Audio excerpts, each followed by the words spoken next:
What is it that separates just good writing from writing that's truly unforgettable? Well, a lot of the time it comes down to just a few simple but really powerful tools. Today, we're going to open up that toolkit and look at 3 techniques that can absolutely transform the way you express your ideas. So, how do we actually do it? How can we make our words paint these incredible pictures and carry real emotional weight? That is exactly what we're about to find out. Let's dive right in. So, our writer's toolkit has 3 key items inside: synonyms, similes, and metaphors. Once you get the hang of these, you'll see just how easy it is to pick the perfect word, create amazing images, and make your writing so much more engaging. Okay, first up, let's talk about the absolute building blocks of interesting writing: synonyms. This is all about choosing not just a word, but the right word. So what even is a synonym? Well, put simply, it's just a word that means the same or pretty close to the same as another word. Think of this as your secret weapon against being repetitive. Instead of using the same word again and again, synonyms let you add some real texture and richness. Let's take the word old, for example. You could easily swap it out for ancient, antique, or aged. At their core, they all kind of mean not new. Seems pretty straightforward, right? Well, there's a little bit of a catch. And here's where it gets really interesting. Just because a bunch of words have similar meanings, that does not mean you can just swap them out anytime you want. When it comes to synonyms, context is everything. This slide shows you exactly what I mean. You can say an old woman, and that makes perfect sense to everyone. But what happens if you say an antique woman? All of a sudden, it sounds like you're talking about a piece of furniture, not a person.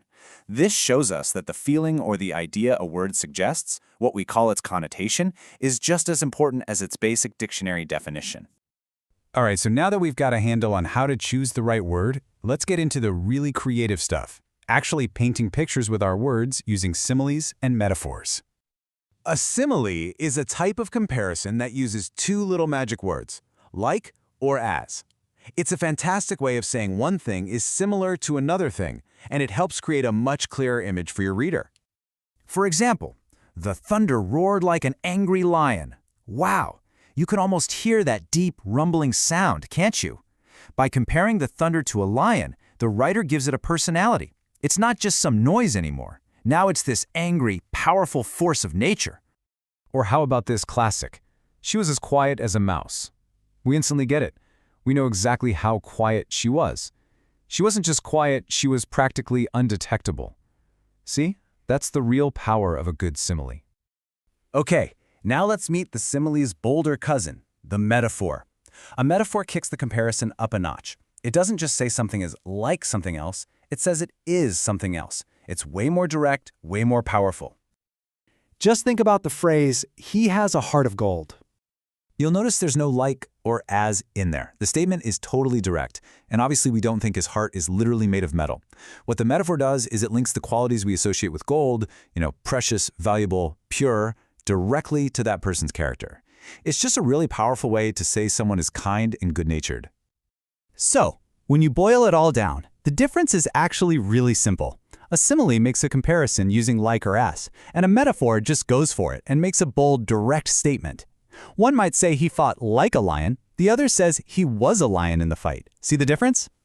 Okay, enough of me talking. It's time to put these tools into practice. Let's try a couple of quick challenges just to see these ideas in action. Okay, first one. In the sentence, it was so gloomy that we couldn't see. What do you think is a good synonym for gloomy? Really think about the context here. And the answer is dark. Yeah, gloomy can definitely mean sad, but the big clue here is the part that says we couldn't see. That makes dark the most accurate choice for this specific sentence. All right, let's try one more. Take a look at question number 3 on this slide. The ice on the lake was too either slim or thin to walk on. Which word do you think is the right fit here? Slim or thin? The correct word here is thin. And this is another perfect example of why context is king. I mean, slim and thin can be synonyms, but we usually use slim when we're talking about a person's figure. For ice, you definitely say it's thin. See how choosing the right word makes everything clearer? And there you have it, 3 absolutely essential tools for your writer's toolkit. You've got synonyms for precision, similes for making creative comparisons, and metaphors for creating powerful, direct images. So, here's the thing. These aren't just grammar rules from some old textbook. They are the paintbrushes for your ideas. So the only real question left is, now that you have the tools, what beautiful, powerful, and unforgettable pictures are you going to paint with your words?